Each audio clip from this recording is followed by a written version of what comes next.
times. Um, we like I Yeah. said, I had Scott on last year. I had Tyler on this year. We're actually doing one tomorrow night with Bob Humphrey. That's more, geared more towards um, just human tracking. But now we're live in Maine Expanded Archery right now. So um, good afternoon, everybody. I am so thankful that we have Lindsay Ware and Suzanne Hamilton here. We're going to talk about blood tracking your deer, and if anybody has any questions, go ahead and comment them and I can scroll back and ask them in a little bit later section of this interview. So basically, I just wanted to start. I'll start with Lindsay. How did you get your start in doing this? Well, very initially, I got interested in it being a hunter myself, and also wanting to get into some scent related stuff with my dog, my dog Gander, who's retired now. But that whole situation and looking into this and realizing this was back before really a lot of people were aware. I had to search out for like who's actually doing this. There was like nobody in the state really doing it. So one person that I could find, which was Susanna Hamilton, and so like I sought her out, and I had read this fantastic book by Jean Genet called Tracking Dogs for Finding Wounded Deer. And I just was fascinated, and I was like, I've got to keep doing this and learn about this. So I actually contacted Susanna and was able to follow along with her on some tracks. And learn really what it was all about. And we became really fast friends and started tracking together all the time and following each other in the middle of the night, stuck in a swamp, and just like really, really learning from her every little thing I could. And that was kind of really my beginning in it, into blood tracking. Thank you, Lindsay. Suzanne, how did you get your start?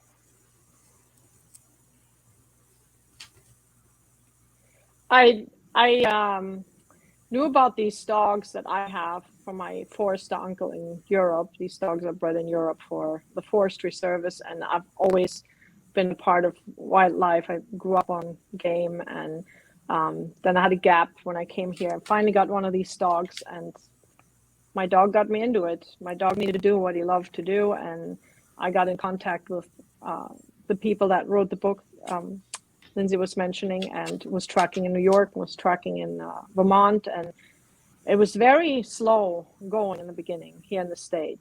And while I mentored Lindsay in the beginning, it's that way no more. I mean, we bounce things off each other all the time. She's just as much my teacher, and we have a very close knit tracking community. There's a core group.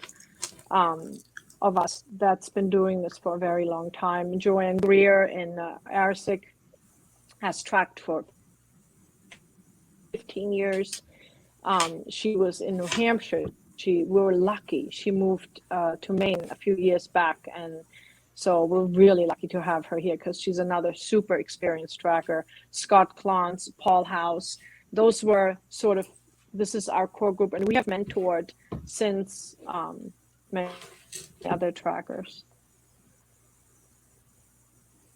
When I started We love it. research, Just love doing it.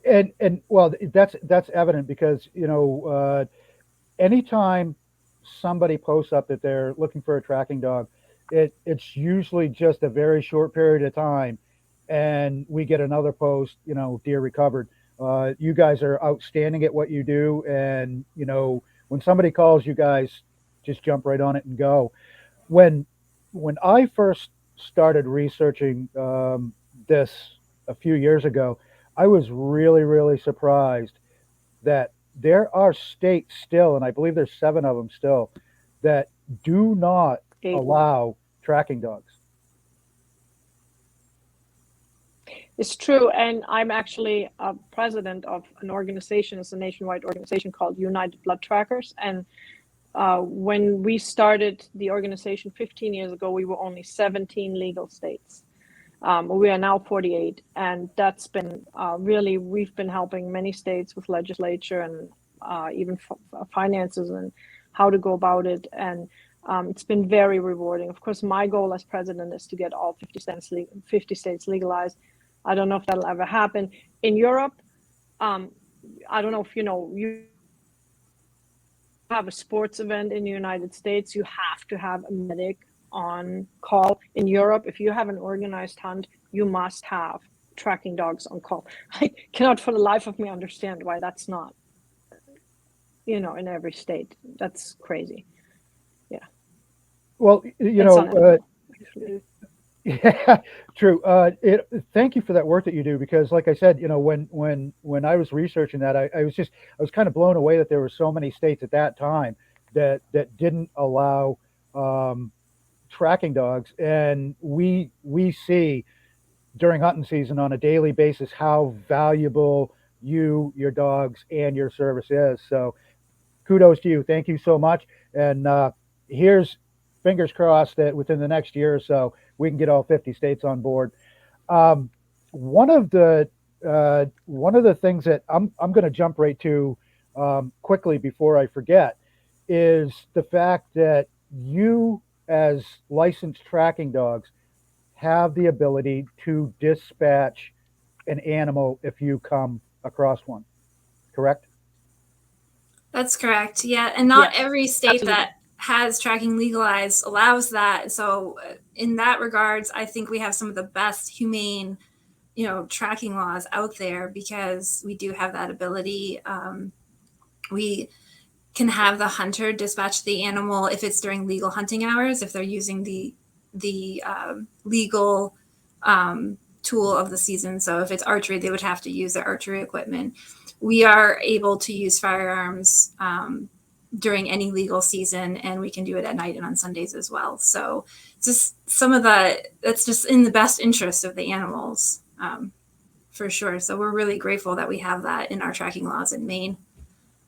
Absolutely. And that's why I wanted to bring this up now before I forget it, because I think that's an absolute crucial part of you being able to do your jobs and to do it correctly and to do it ethically, is to be able to find that wounded animal and, if need be, dispatch it no matter when it is, whether it's at night, whether it's Sunday. Right.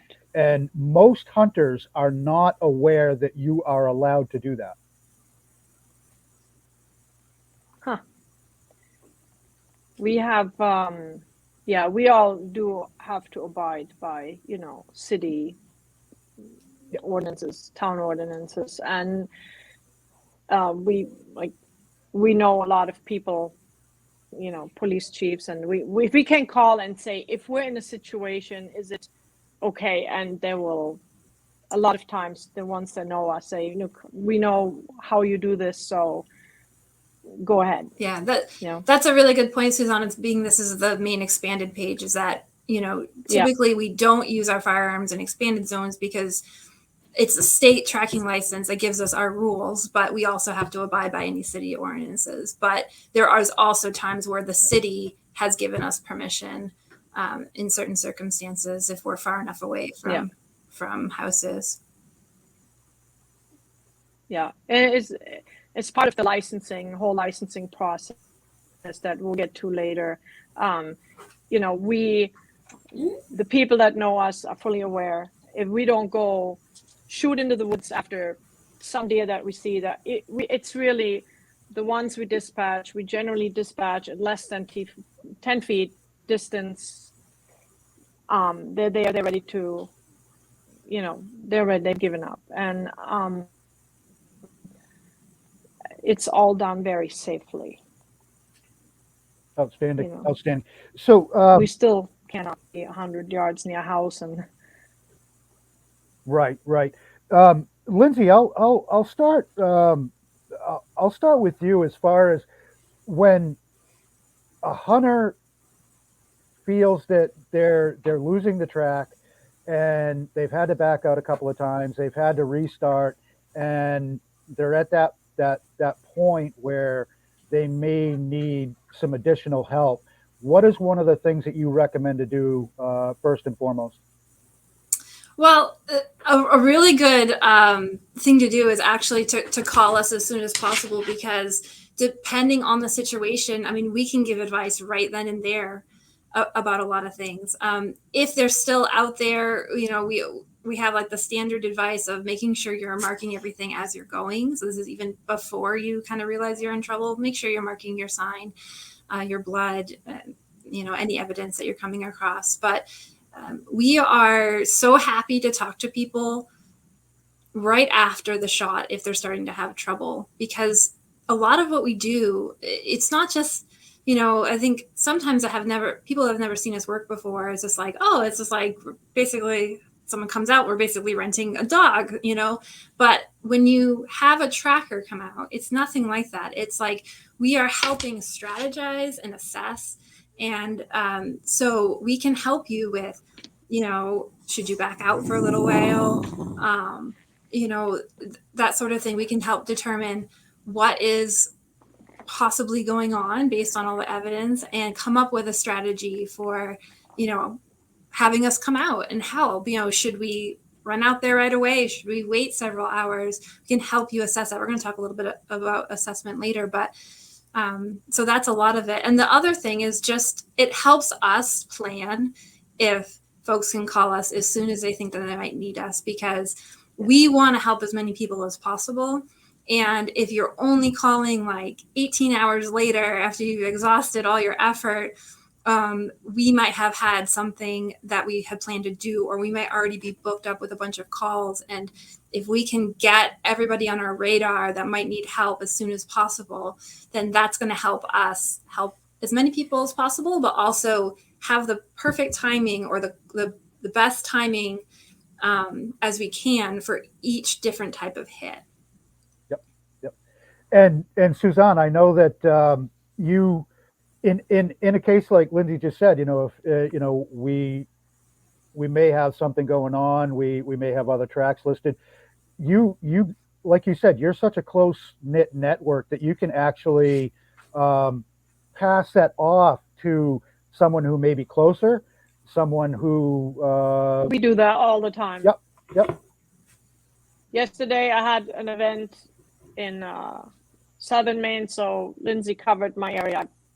I asked Lindsay to track one of my people in my area, and then we pass things along because we want to just help as many people as we can. And it's been getting more popular, and we can't always help everybody. It bothers us a lot when it happens. Well, hopefully with these interviews that we've been doing and having you guys come on, hopefully it'll really pique some interest, and we can get some more folks on board doing this. I know that the list that I have been posting every single year has stayed the same. The list is not getting any bigger, and if anything, it may be getting smaller. So I'm not sure your thoughts on that. Is the list actually getting smaller for what you guys do? I think it kind of, you have some newer people, and then you have people kind of drop off that are no longer want to do it, or their dog, passes away and they're not getting a new dog or anything like that. I know it hasn't increased substantially over the last few years. There's probably been some addition and some drop offs. And I will say that it's also, go ahead, sorry.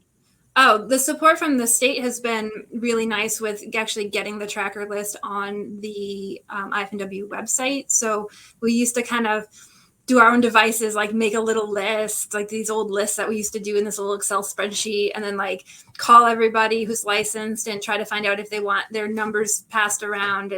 But now the state's been doing that great website, which the good thing about the website is it keeps things more current. So if a new person kind of pops on, you don't have to pretty much wait for the next season in order to get your name on this little makeshift list that we make. So that support has been really great from the state that they're managing that.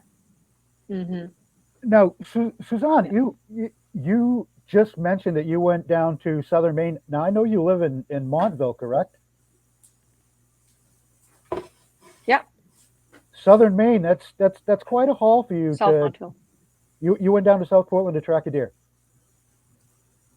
Oh, it was a personal thing that I went to. Okay. So Yep. it was yeah.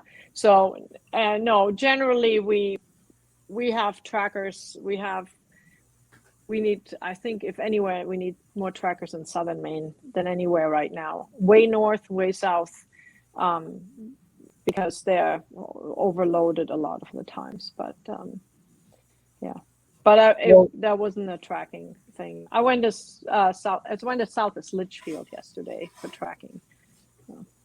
Well, I know right here in my area. I'm in Glenburn. We have Tyler Dodge in Pittsfield. We have you in Montville. We have Scott down in the Ellsworth area.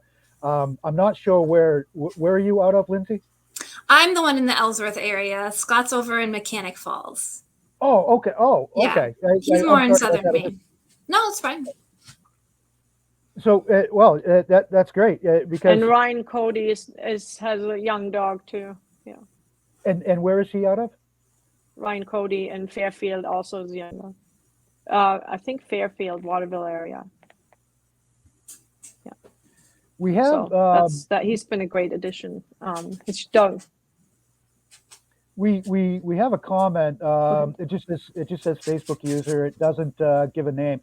It says Lindsay and her dog helped me a couple of years back. I thought I knew a lot about hunting until she showed up with the dog and got good and bad news after a few hours of her and the pup searching.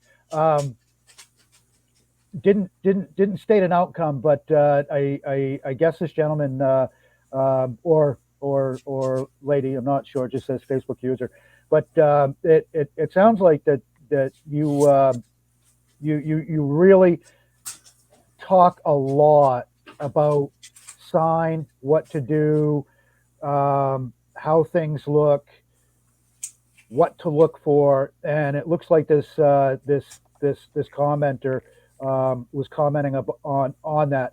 Now, Susanne, when we had talked about a myth, and we have a few of them, and I actually wanted to touch on one of them right now, and probably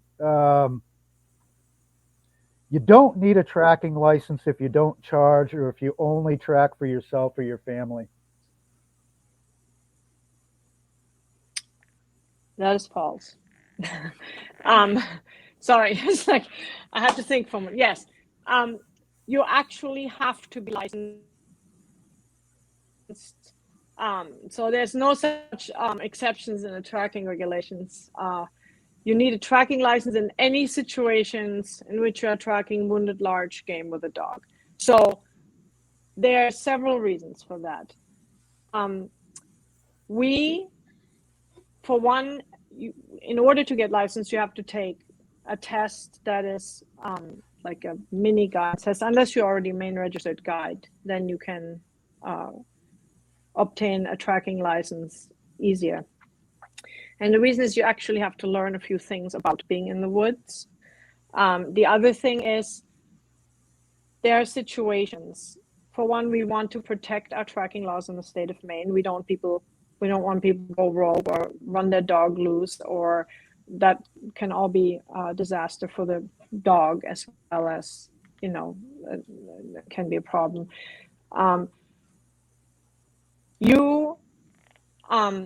So for example, someone looks out the window and sees in the woods some lights. They call 911, or they call in the police to say there's people out in the woods with flashlights. When that happens, I don't know if you're all aware, but we have to call in our tracks. Every single track we take, we call our state police. They pass it on to our game wardens, and if there's local police going on, everybody in that whole network knows where we are. This is for two reasons. It's for our safety. Okay.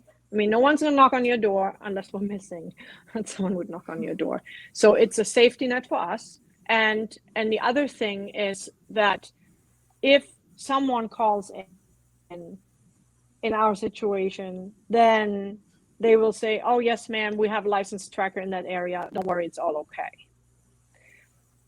Say you go out with your dog, flashlight, lady calls, same lady sees you, calls and says, there's people out there. I can tell you one time, this happened to me a few years back. Wires were crossed and I had finished the track. I drove out the driveway. I had 4 cop cars boxing me in, and up in my window said, I'm licensed, I'm legal.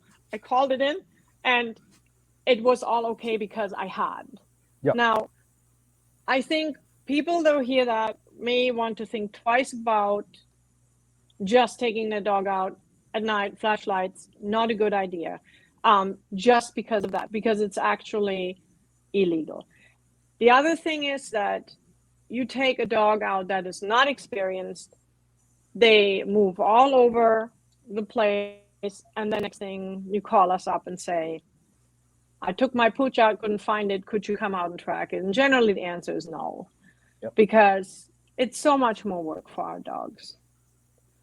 So that myth, just because you don't get paid, does not make it okay for you to be out there. If you do it, be responsible. Make sure you take the responsibility if you do get into trouble. I mean, if someone comes and calls you on it or knocks on your door, you have to deal with it. Yep. We had Connor, Susanne, I guess you helped the same gentleman on that post this morning. You helped him find a doe that was gut shot last week, and you had to dispatch it. He said the deer went 375 yards, and you allowed the kids to come along on the track and watch the dog work. You said it was amazing. I called her for advice this morning, and she was quick to respond. She has earned my respect and trust, and my kids want to learn blood tracking now. That is the greatest outcome. They're great you can kids. imagine. Yes, great kids too. I hope they come and go tracking with me, and I hope that would be awesome. Great That's kids. That's fantastic. I mean, that's the greatest outcome in the world right there. You found the deer, and now you have kids that are interested in becoming blood trackers. That's just awesome. And the other commenter was David Millington. He said, I think I told you the story. I found out that day how fast a deer can clod up. He said, I couldn't thank Susanne enough. Any of the dog trackers for doing what they do for us hunters. Hats off to all of you. And yes, again, hats off to all you blood trackers. And again, thank you so much for coming on today. Let's try and dispel another myth.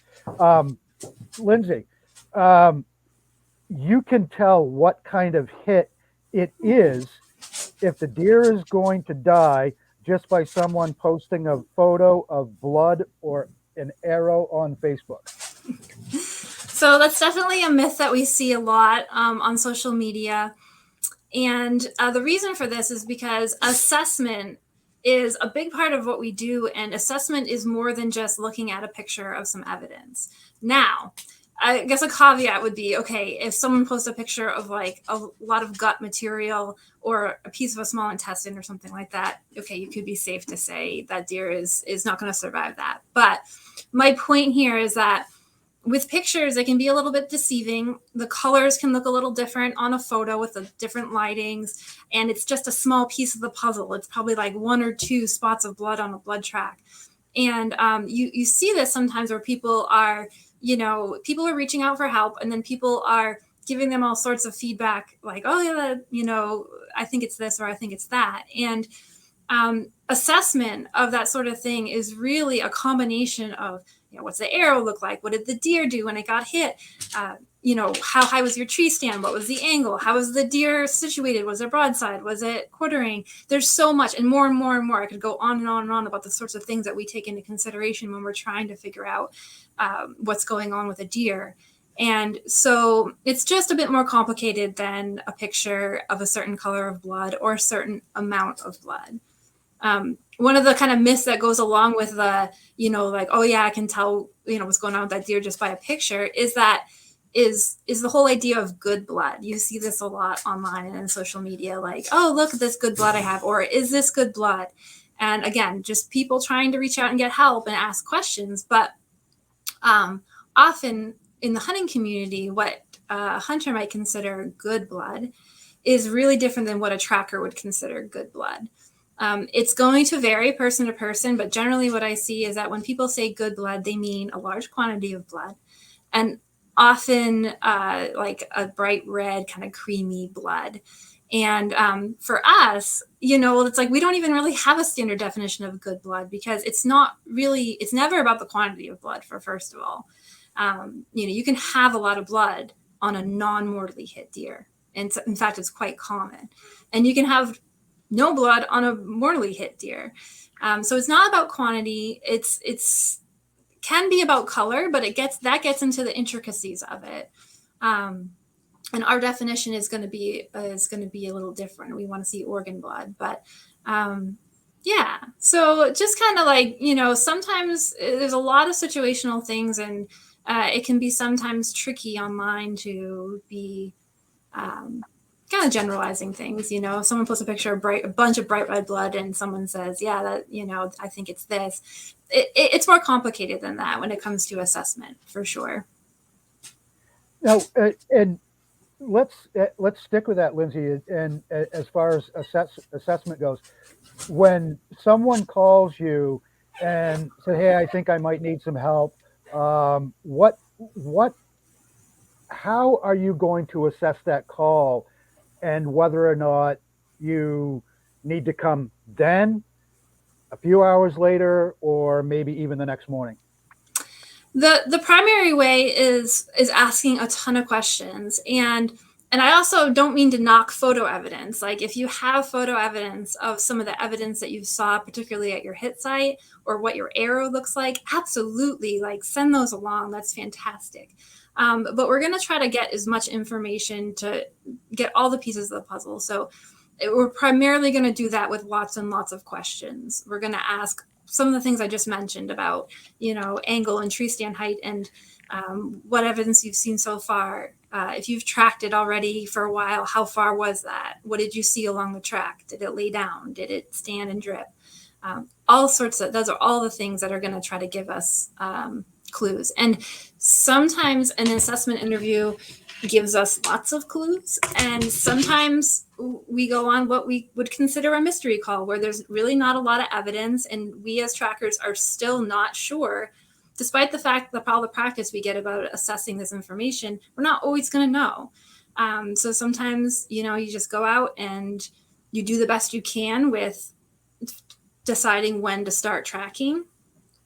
And then you kind of take it from there. And sometimes you kind of have to change your plan when you're out there and wing it, or do things accordingly to what you're finding on the track. But the short answer is lots of questions, and sometimes it's hard for hunters, because we understand that it's super distressing to not already have your hands on your animal. So, but we do appreciate all the patience that people have with us as we're trying to, they help us help them, right? By just telling us everything they can and helping us kind of piece it together. Sure. Thank you for that. That's perfect. And what I guess by the time we're done with this, by the way, this broadcast will be left up so people can watch this forever if they want to. Hopefully by the time we're done with this, a lot more people are going to understand that, okay, if I think I may be having a problem, let me make a call right now. It's probably what I want to be the takeaway from this. And I'm also, before we get done here, I'm gonna put you all on the spot, and I'm gonna ask each one of you what your best and worst track was. So I hope I get ready for that. Susanne, there are certain things that wounded animals always do or don't do.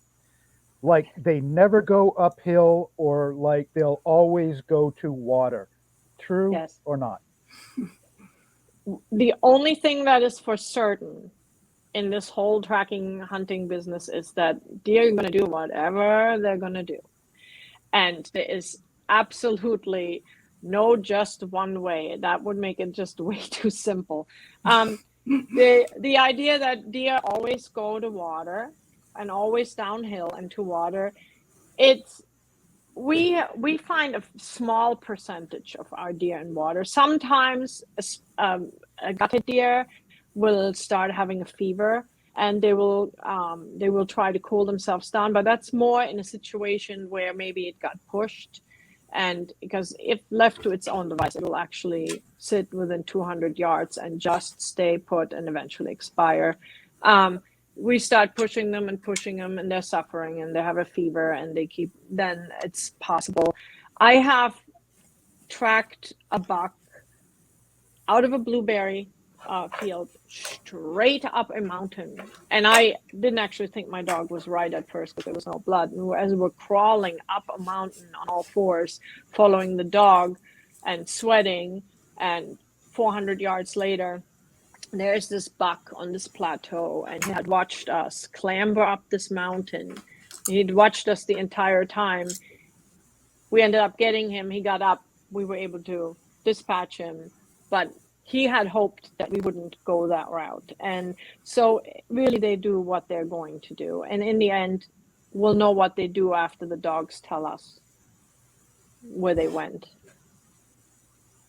That's an amazing story about that buck going uphill, and while I'm not a blood tracker or certainly haven't had as many tracks as you have, I'm often surprised at exactly what they will do.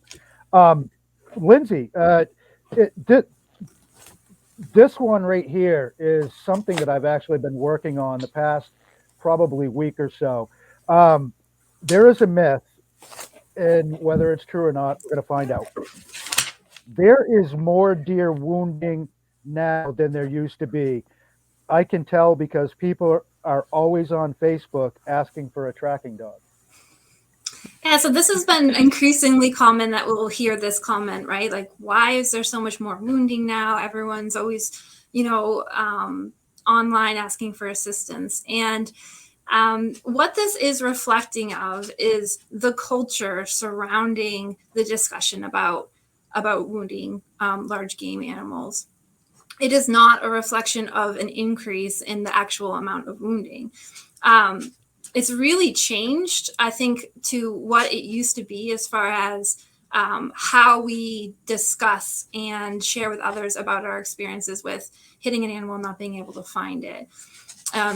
This is a generalization, but in general, it was kind of the strategy was kind of keep it on the down low, because we don't want people that, are against hunting to kind of like focus on that. And, we don't want to really like kind of broadcast this about. A different strategy is actually opening up conversation about, wow, okay, this is something that happens. How do we do better? How do we do every effort to make sure that we're recovering everything that is recoverable?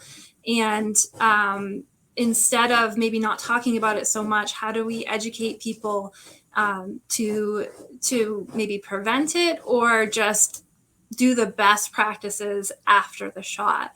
And I see this culture emerging so much lately.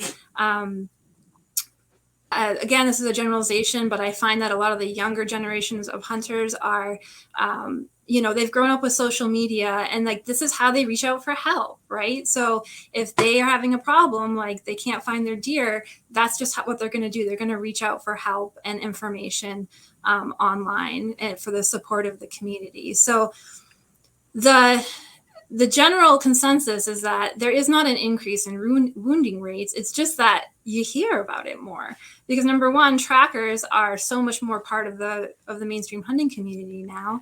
So it's, discussed, and people show that picture of the adorable dog with the deer, and so it's out in the open more.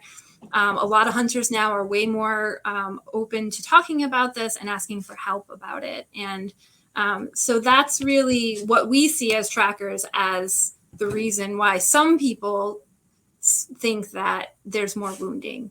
And it's because they're just we're talking about it more. You know, we're taking the attitude of, okay, let's talk about it and let's reach out for help and let's try to get this person some help. And yeah, it's basically like people are seeing the value of utilizing help and dogs for as a really highly effective strategy for recovering your deer. So I see it as a good thing, although some people on face value might see all the increased postings and be like, what's going on here? And then, like, kind of as an aside that kind of goes along with some of these posts that you see about people asking for help is, you know, we do want to ask the hunting community, and I mean, for the most part, everyone's really great, but please be kind to hunters that are reaching out for help with this, because this is how people, like, this is the way the world is right now. We get information through through the internet and through social networking, and that's kind of how it is now. And so these people are just trying to do right by the deer and just trying to reach out for help.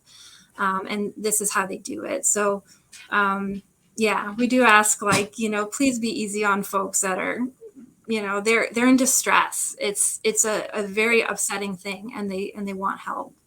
And so, You know, yeah.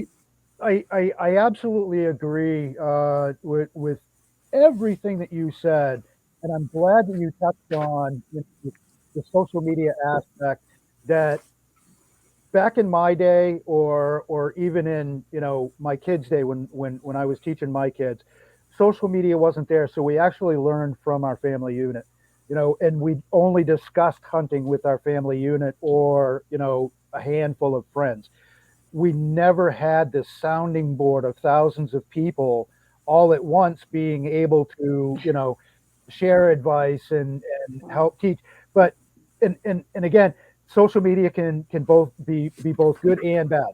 You know, we can have those bad apples out there that just want to bash and degrade, you know, new hunters for asking, you know, a simple question in a distressing time. And I'm glad that you brought that up, and I'm gonna reiterate that, because as far as social media is concerned and what we're doing right now, we're doing this for education purposes. We're doing this so we can educate the hunting public on what you guys do, how you do it, and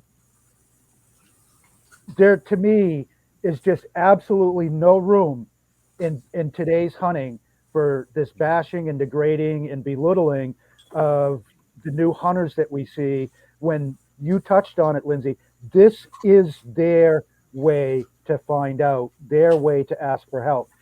And if all we're going to do is bash, degrade, and belittle them, then they're going to go someplace else. They're not going to get the help that they need. And we're going to start seeing more wounding rates. Yeah, they're basically asking to be educated, right? I mean, that if you look at it that way, I mean, that's a great thing. And we need to take advantage of that. And yeah. All right, on to the next myth.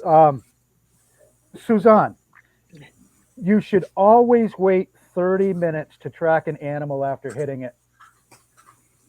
Yeah, always. No, I'm just kidding. Or always an hour, or always. Basically, every injury has its own waiting time. You know, we have to consider, we're here in Maine, expanded archery. We have to consider, you know, now we're on the crossbow.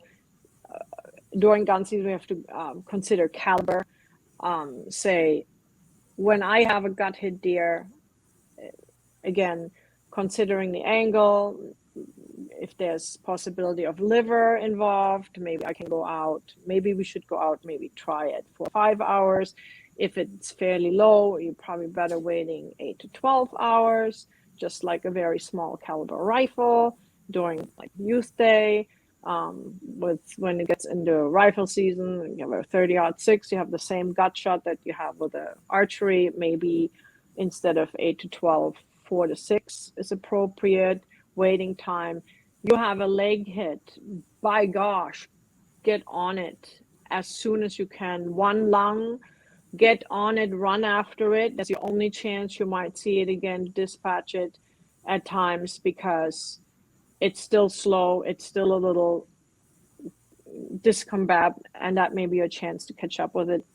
So again, there's different scenarios for different waiting times. During archery specifically, I think not pushing early on is the best thing, but we're talking more like give it 3-4 hours. Go get dinner, go back out, then carefully follow a blood trail. If you think you run into problems, call the dog. But to me, 3-4 hours is a more appropriate time in general, and or look very carefully for 50 yards and back out. And a lot of times deer sit there at 50 yards and they jump up and now they run 250 and they may not bleed because in a punch hit the intestines may have plugged the hole and now suddenly we have no blood. And then of course the thing we should try not to do is then get out 6 people to look around before calling the dog, because that makes it just really hard for the dog. And we don't really want to leave any of those deer behind. But the waiting time, it just varies from injury to injury. And that said, during archery season, a little bit extra waiting is better. Always, always. And I'm glad you just brought that up about having your buddies come out to give you a hand. Susanne, please talk a little bit about the do's and don'ts if that's what you're going to do.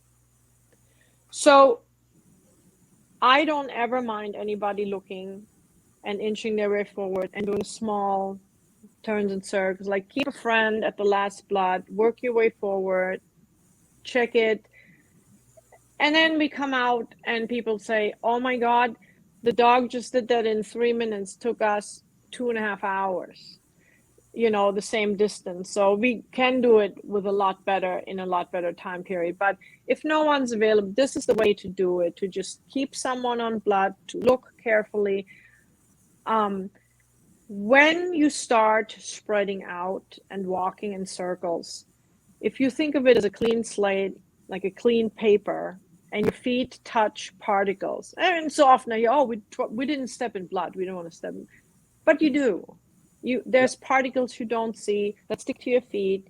Wherever you walk, these dogs' noses smell parts per billion. Wherever you walk, these dogs are going to have to work it out. And we can spend hours on a mucked up hit side or point of loss where the dogs just work us and work themselves. And of course, we're at the end of the leash, so we get worked too. Where we're just crisscrossing all over the woods until they find the out that's clean. And people who have watched, especially with my faster dog, who've had me suffer, watched me suffer, zinging around all the 100,000 footprints, go, oh yeah, we were there. Oh yeah, and I sometimes get grumpy about that. And I'm not talking about, a 50-yard circle, careful checking. I'm not talking about that. I'm talking about really going out there, searching and spreading out. That is just hard on the dog. Yep. So, Lindsay, we got another myth here that when you call a tracker, you may be bothering them. So that's definitely a myth. So trackers, like, we're choosing to do this because we're really passionate about it, right? And we actually often, just like a hunter would count down the days to hunting season because they want to go hunting, we get really excited for tracking season because we're going to be able to go out there and work our dogs and help people. And we really, really look forward to it. And we're doing this because we feel really strongly about doing it and we're passionate about it. You're not bothering us when you call. And in fact, the way that the system is set up now, where through the tracker list, we are choosing to put our information out there. So if you get a tracking license, IFNW doesn't just automatically throw you on the list for people to call you. You have to give them permission and say, yeah, I would like to take calls from the public. So if if you just want to get a tracking license and just, track for yourself, or your hunting buddies or whatever, then you choose not to be on the list, and then people don't bother you, right? Because and then you don't have to tell them, oh no, I only track for my circle of friends. If they're on the list, you can assume that they want to track for the public and that you're not going to be a bother to them. And I don't want to speak for everybody because I don't speak for every tracker, but for me and Susanna and the trackers that I know really well, I mean, you can call us anytime. And this is how we live during tracking season. Like, our significant others deal with the phone dinging, in the middle of the night. It's just the way life is, because we want it to be available and be there for everybody. I mean, if a tracker tells you not to call in the middle of the night, do that. Like, don't call in the middle of the night. But for the most part, for me and Susanna, anyway, I can speak for us. We take calls anytime. Often we're already out, anyway. Yeah. I got a call at 5 a.m. recently where the person was like, I'm so sorry to call you so early. And I was actually still out tracking from the night before. So Wow. I was like, that's fine, I'm up. So yeah, we're so happy to do this because it's something that we're really passionate about. And many of us have dedicated a lot of our lives to it. And so you're not bothering us. We want you to reach out to us for sure. And especially if I may intersect that, nowadays with text messages, I mean, if we are getting a couple hours sleep and we can click our phone off, text messages come in. And when we pick that up, as soon as we wake up, we can go down the list calling people back too. And it goes both ways. We are often asking hunters to be flexible. It's like, I'm going to come to you like sometime at night. So keep your phone on you, just put it on loud. So if I text you, don't answer, I'll call you, and I'm on my way, so yeah. And that's a good point about texting. If you are nervous about calling a tracker or trying to get in touch with a tracker when you think they might be sleeping or whatever, just throw us a text. And there are times where we might have something else we need to do, a prior commitment, or we're just we've pulled an all-nighter and we just can't physically track anymore. We'll just put it on mute, or we'll put an away message on the text or something. So just throw us a text, and it never ever hurts to try to contact us. And there are times when you call and mostly you get our message and about sending us a text and all that good stuff, our regular message. But every once in a while it can happen that you call and the message says, I'm not available to track today. It means, or it may be for some personal reason, or it may be for some that I've just done 12 tracks and we're just cooked. I will drive home at 7 o'clock in the morning and I will say, I'm not able to take tracking calls this morning. And then you'll hear that message and it'll say, call another tracker near you. Yeah. We try to do that. So when people listen to our messages, they'll understand that they can leave messages actually. And, or if we're not available, they'll hear that. Outstanding. Thank you. And just so all the members of Maine Expanded Archery know, the tracking dog list is actually up in the announcement section of the group. There has been a lot of posts, hey, I need a tracking dog number and this and that. Go right to the group page, click on announcements. It's right there. Just click on that post and all of the tracking dog names and numbers will come up. But again, I know when you're out there in the woods and you're stressed over that shot, if you need to, don't hesitate to post up. Somebody will see it and somebody will get you that list. So the next these myths, by the way, are fantastic. When you sent me these, I was looking at them and I was just like, these are fantastic. Susanne. Now, I actually, it was funny. I showed you a picture of some kids that we had at our outdoor day last week at Sam, and we were doing just this practice with them. We were running this drill with them. If there's a blood trail, you can cross private property, posted property, without permission to cover your deer.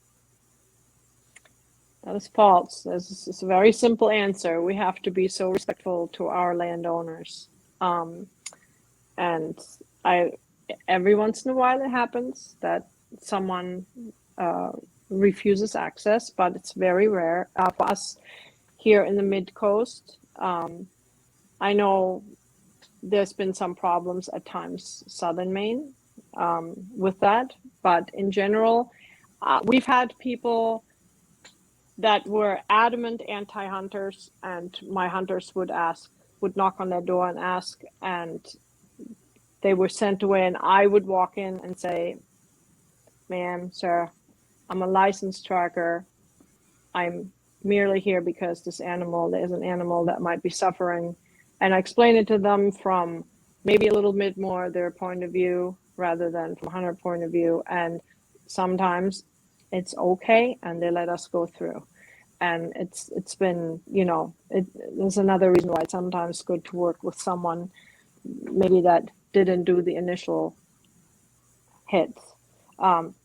99% of the time people say, yeah, absolutely, just go. And, we have to respect people and their properties. If they go through the trouble of posting it, there's a reason, and we need to respect that. Absolutely. And that's one of the things that I'm very passionate about is landowner relations. I believe we're seeing more and more land being posted, and we have to, as hunters, we have to go into with the mindset that this could be our property and we might be doing it for a certain reason. So, always be respectful, always ask if you can, especially if it's posted. If it's posted, ask. Don't just cross it. And if the answer is yes, then you call a tracking dog. Like Susanne said, more likely than not, they'll be able to, to get access to that property, or call a warden. Don't ever take matters into your own hands. Don't ever just decide, well, screw the property owner, I'm going to go anyway. You have options, and one of them is call a tracking dog, and the other one is call a warden. So please respect the landowner. Go ahead. One of the things that we often do is in the waiting time, I say, look, I'm not going to be able to get to you for the next 3 or 4 hours, but I'll eventually get to you. And if you're near any posted properties in the direction that you might have saw the deer travel, one of the things you can do, and previously to us taking the track, is get in that area and ask some people for permission, say that we might be going through with the dog. Would it be okay with them? And let them do the work ahead of time. Sometimes we often. That's really nice, because then, when you do have to stop, when you see that the deer has gone into posted land, sometimes you have to stop, and it really delays things to track down the owner. So it is really nice. Or it might be getting into the late hours, and so we want to try to get any posted land permission that might be nearby before. So if at 1 a.m. we all of a sudden hit posted signs, it's like you're not really going to start throwing out phone calls then and disturbing people. So that's a really good point, Susanna. Yeah, that's a great point. Great point. All right, and I think we've actually we got one more myth, and it's for Lindsay. Tracking is so glamorous.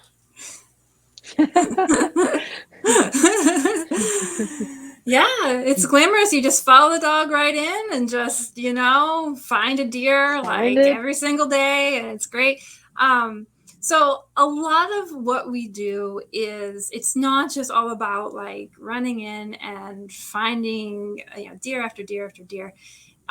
We do a lot of work with non-fatally hit deer. And in fact, when you become a tracker, you're going to be tracking more non-fatally hit deer for the most part than you are fatally hit deer.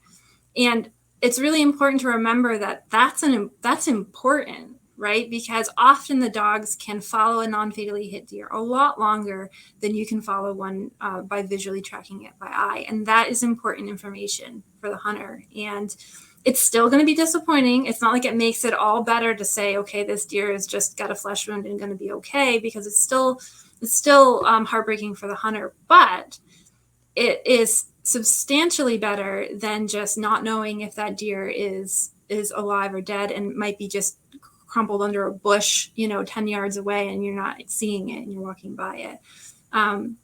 So that is a really important part of what we do. It's also one of the hardest things that we do, because often we have to work a lot harder on the non-fatally hit deer or animals, bear, moose, whatever we're tracking. Often those are a lot harder because, we're going longer, because we're like, okay, let's just go. Like, we got to really be sure it's not dying. So we go a little bit longer. Non-fatally hit animals do not smell as strongly in general than fatally hit animals. So often we run into more scent problems that the dogs have to like really just work their hearts out to figure out. And so it's a lot of hard work, but it's also a big part of what we do. And in general, tracking is really, really hard work, but we put our hearts and our souls into it because we love it, not because it's a walk in the park, or just we're just walking our dogs in the woods, or and we're certainly not nobody's getting a profit from it, or it's we're doing it for the passion of it, and for feeling so strongly about this working with our dogs and helping hunters, and just for the method, for this recovery method. We feel so strongly about it. So, yeah. You want to add anything, Susanne? Yeah, at times we get insanely wet, insanely dirty, insanely cold, and we are so sleep deprived at times. And so many things at home take, we have amazing men behind us to put up. Lindsay and I have amazing guys behind us, and Jojo, in order for us to do what we do and leave so many things behind. And I wish it was easier than it was.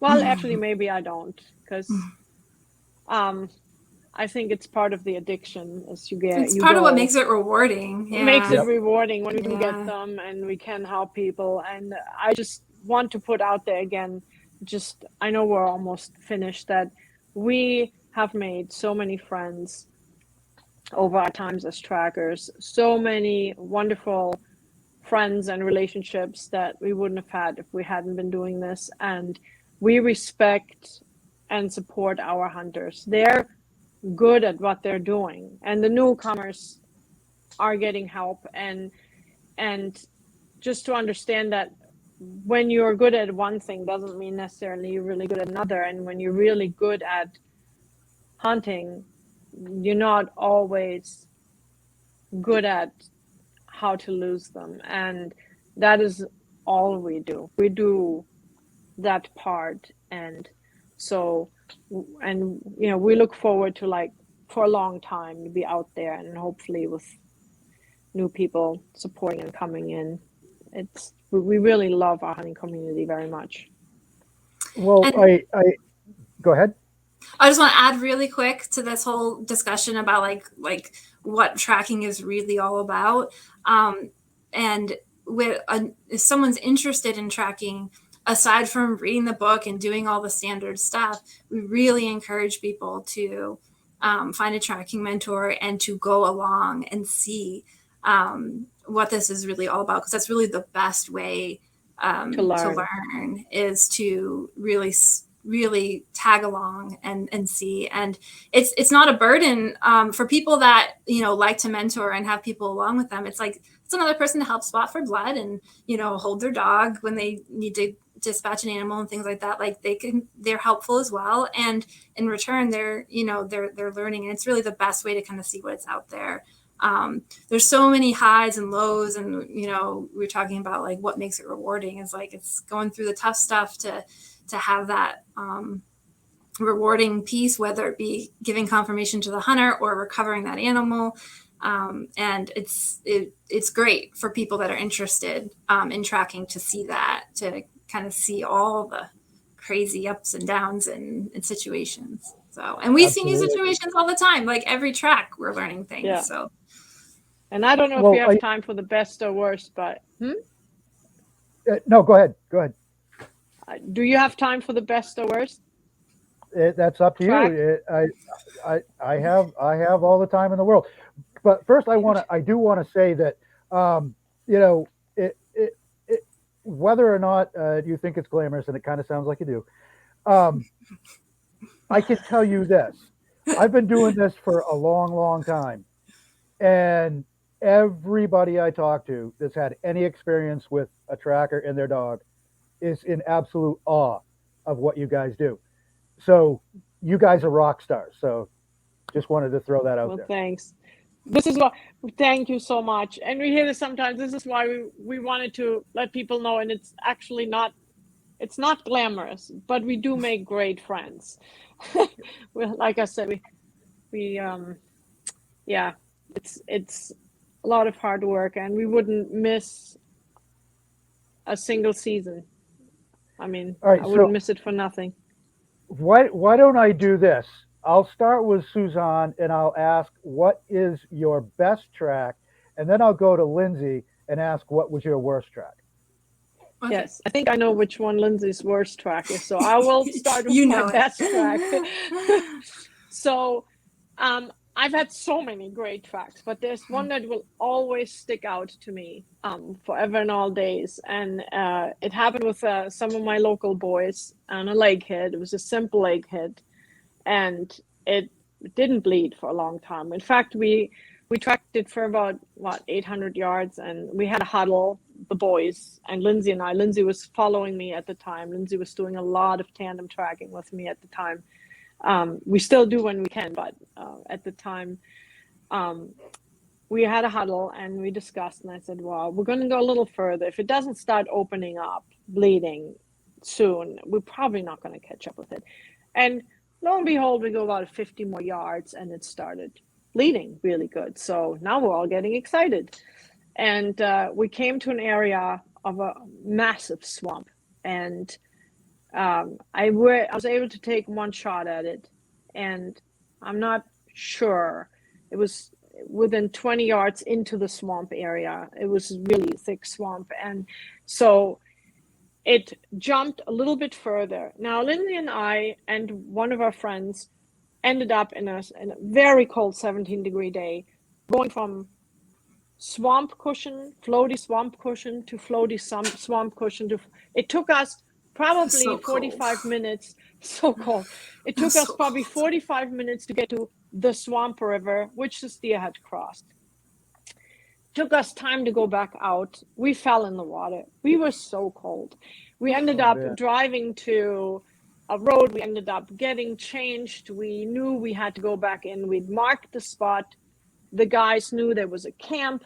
We could go out into the swamp again by boat to the lake, into the swamp, not on the lake. That was illegal to shoot animals in the lake, but it was in the swamp area, and we marked it, and it was a beautiful night. We were dry, a little warmer than we had been before. We were sort of shaking at the thought of having to get wet again, yet again. And it was a moonlit night, and we were paddling out quietly, and we're finding our way into the swamp with the boat, and Lindsay spots the deer. And I'm handing Lindsay my dog. My friend Ben is paddling towards it. I had my gun drawn, and I just got her between the eyes because that's the only shot I had, and she was done. And from the shore, way back from the other side of the lake, after the echo, there was some yahooing and celebrating. And Lindsay looks at her watch, and it's midnight, and she says, "It's my birthday, and it was the best birthday present ever." That was the most fun track, and it just kind of sticks in your mind as one of those things you just never forget. You And I took don't know if I mine. can- That's I don't my know best if I can- track.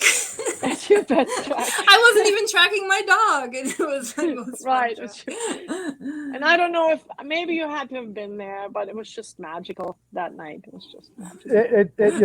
It's the way you describe it. It sounds it. That's awesome. Yeah. Lindsay, your worst one. Okay, worst track. So Susanna knows this one. Then we get to get more serious now.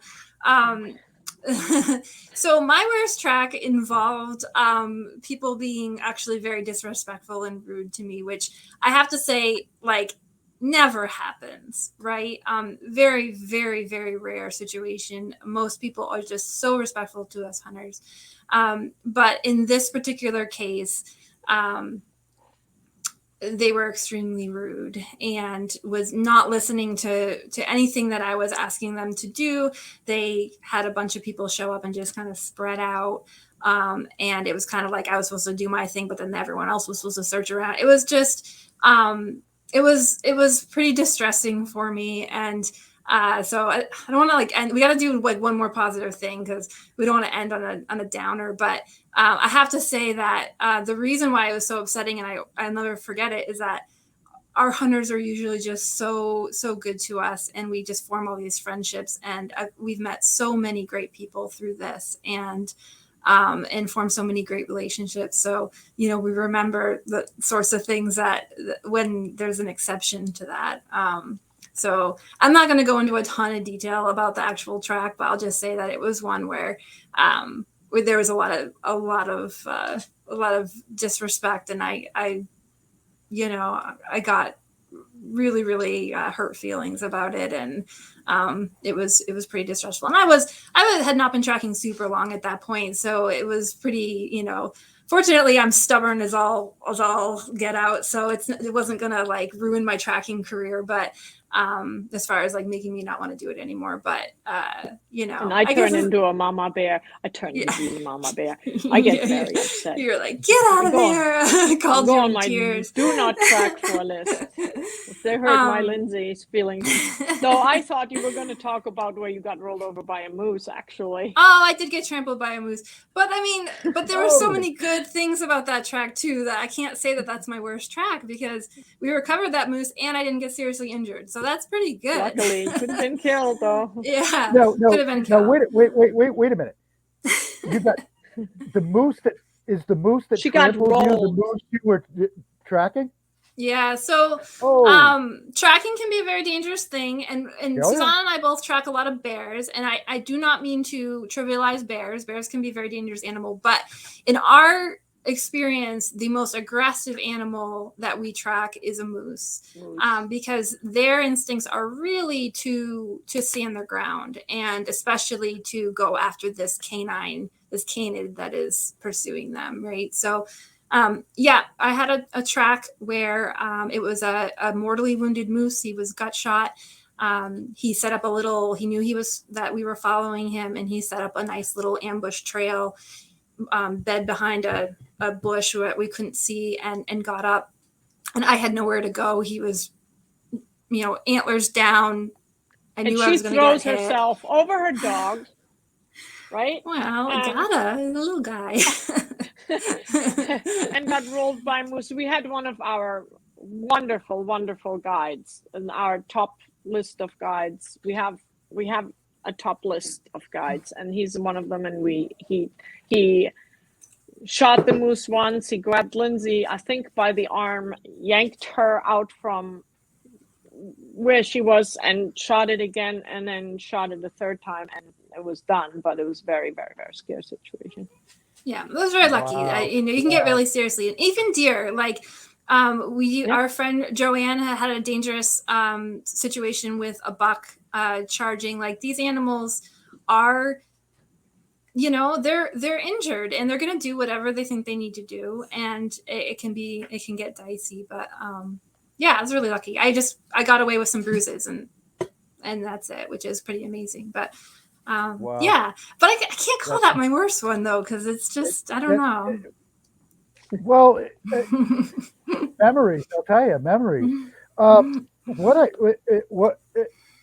Let's leave on let's leave on that note. But I would also let's stay in touch. I would actually like to work with you two, if you're willing, to possibly start a mentor program. Nothing too overly formal, but just kind of a thing where if there are some people that are very genuinely interested in learning about tracking, maybe we can put some names together that they can call on. Yeah, I think there's not sure. any of us that don't enjoy having someone along. I mean, days they're better than others, and a certain numbers, a limit. For years, my local boys, I think on a Friday night, rather than going out to do whatever young people do nowadays, they will follow me with their car, and they would drive to all these tracks and spot blood. That was to them like the best time on a Friday night.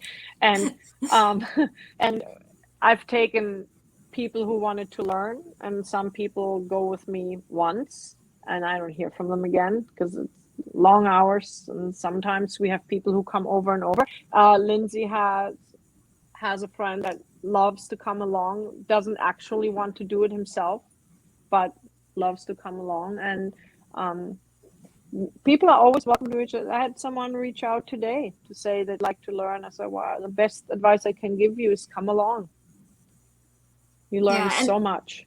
And if you're interested in tracking, we love to hear that you want to come along and, like, you know, kind of see firsthand. I'm right in the Bangor area in Glenburn. So if you guys ever come up to the greater Bangor area for a track, please get a hold of me right away. I'll definitely go out with you. Yeah, we're in that area a lot. Yeah. Glenburn. Okay. Well, yeah. And it also, you know, sometimes we call once or twice for visits, and then the best thing to do is if you're sitting in front of you, you're ready to have a quiet evening, and you say, wonder what these girls are doing, give us a call and say, where are you? Yeah. You know, because we might go, oh, yes, want to come along. Yeah. You know, we're within 20 minutes. And because it happens to us so much that people say, and then there's only so many people, it leaves our head in the moment. You know, we have a camera crew that's following us right now doing hunting Maine, the most awesome hunting videos. Such a fan. And they are doing actually a 1-hour documentary on us trackers. And it's happened to me. I forgot to call the camera crew. You know, we get into such a like tunnel vision, like track. Right. Let's go. So if you're hanging out, give us a jingle. Absolutely, you know, I absolutely will. Well, Susanne and Lindsay, I can't thank you enough for coming on. What I'll do is I'll let you guys close it out. If there's anything that you want to share, you know, final thoughts or final words. I just thank you so much for coming on. You're so welcome. My pleasure. Yeah, thanks for having us. It was really fun. Absolutely. So let's stay in touch, and let's see if we can't put together a mentor list, and see if we can get some other folks on board. I really appreciate it. And to the members of Maine Expanded Archery, thank you so much for having us on. Thank you for watching. Thank you for the questions. And again, Susanne, Lindsay, thank you so much. I really appreciate it. And we'll talk to you guys soon. Bye-bye. Thank you.